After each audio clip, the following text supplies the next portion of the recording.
The Jordan Show on YouTube. All right, so today we're going deep on Moore's Law.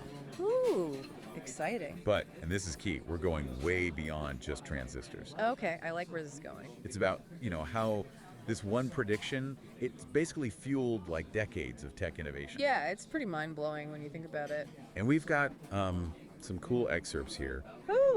Yeah, from this draft podcast script. Okay. It's all about, Intel and the whole story of Moore's Law. I'm intrigued. So to kick things off, Moore's Law, it's not like gravity or something. Yeah, right. It's not like a scientific law. More of an observation, really. It was this Gordon Moore. Co-founder of Intel way back in 1965. Yeah, and he predicted that like the number of transistors you could fit on a chip, it would double like every year. Well, originally he said every year, then he kind of revised it to every 2 years. Right. And that's the one that stuck. And the amazing thing is it held true for like an unbelievably long time. It really did. It's crazy, right? Totally. And it basically set this challenge for the entire tech world. Like, can you keep up? Yeah, exactly. It's like he threw down this gauntlet, and the industry, they didn't just pick it up, they ran with it, full speed ahead. And look where we are now. I mean, think about it. Your smartphone, right in your pocket. Mm-hmm.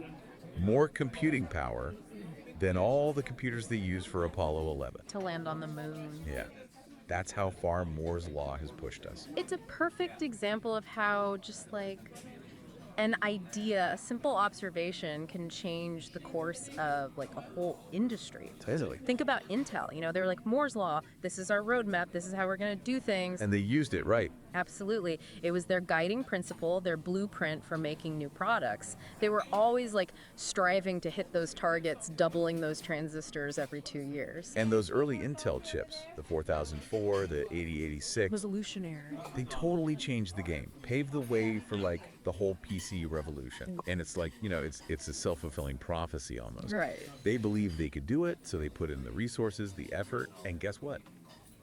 It happened. And that made the prediction even more accurate. Fascinating, isn't it? Oh, it's brilliant. But hold on a sec, because it goes way beyond just Intel. Oh yeah, much bigger picture here.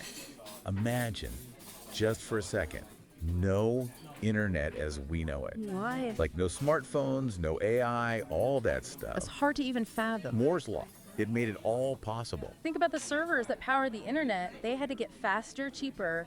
Moore's Law made that happen. It's true. I mean, remember those first cell phones? Oh gosh, yeah, those bricks, right. Barely made calls, forget about anything else. Now we've got these mini supercomputers in our pockets. It's crazy how reliant we've become on all this computing power. It's the world more predicted. We're living in it. It's true. But there's a twist. Uh-oh. What's the catch? By the 2010s, things started to get, well, tricky. How so? Engineers, they were hitting these like fundamental limits. Limits? Like what kind of limits? The transistors, they had gotten so tiny. We're talking nanometers here. Like billionths of a meter. And the laws of physics, they were like, nope, not going any further. It was like hitting a wall. Yeah. Heat, power consumption, even quantum stuff, it all became a huge problem. I see. So the question became, is Moore's Law, is it slowing down? Or is this the end? And that's where things get really interesting. Because instead of giving up, they got creative. Oh, I like that. And that's how we get these like seriously ingenious solutions. Like what?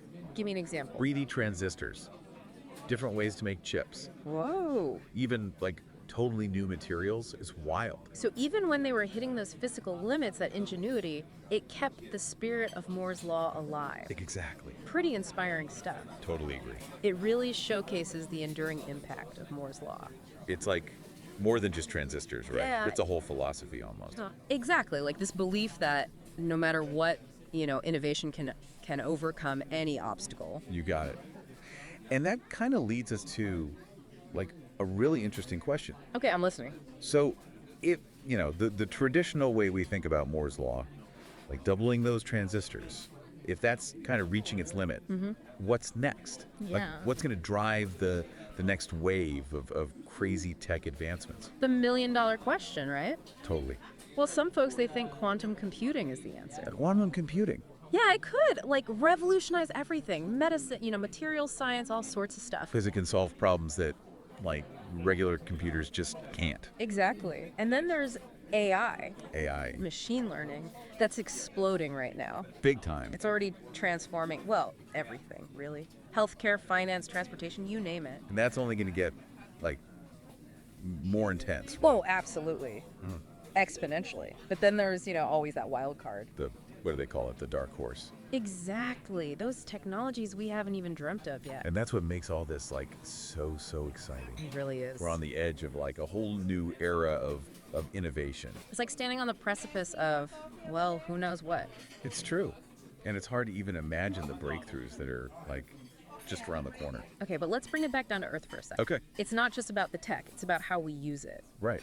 Think about healthcare. Okay. Moore's Law, it's led to like these amazing medical imaging things, personalized medicine based on your genes, even robotic surgery. Robotic surgery, that's wild. I know, right?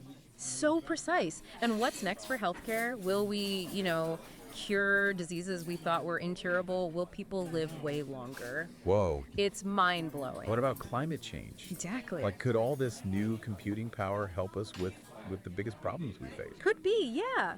New energy sources, ways to like capture carbon from the air. It's a pivotal moment, wouldn't you say? It really is. It feels like we're at a crossroads, and the possibilities, they're endless. Limitless potential. Exactly. But we got to remember, all this, it doesn't happen in a vacuum. Meaning? Well, we need everyone on board. Engineers, scientists, the ethicists, Oh, right, the ethics. policymakers. Got to work together, right? Make sure we use all this incredible tech responsibly. Yeah, for good, not just for, like, a select few. That's the key. Think about AI, right? All the ethical questions around that. We need to be careful, make sure it benefits everyone. So it's not just about the what, it's about the how and the why. You got it. We've got this incredible power. It's our responsibility to shape how it affects the world. It's kind of like this weird paradox. We're hitting those limits, like you said, but at the same time, the possibilities just seem like endless. It's true. It's like we're at this edge of something huge, like a vast uncharted territory. And Moore's Law, even though it's like evolving, it's given us the tools, the mindset we need to explore it. So it wasn't just a prediction, right? Not at all. It was like the spark. Yeah. It kicked off this era of like insane technological advancement. Totally. And even if, like cramming more and more transistors, if that slows down, the spirit of it, that drive to keep innovating, that's still going strong. That's what's so cool about it. So I guess like the big takeaway here is that, next time you're like on your phone or on the internet or just thinking about like all the amazing things we can do now, Right. take a second to think about Gordon Moore and that one observation that changed everything. I agree. It's a powerful legacy. It really is. And hey, maybe one of our listeners will be the one to make the next big discovery, the next law that shapes the future. That's what I love about all this. There's always something new, something to discover. Exactly. So to everyone listening, keep that curiosity going. Don't be afraid to push those boundaries, see what's possible. Keep exploring. Until next time.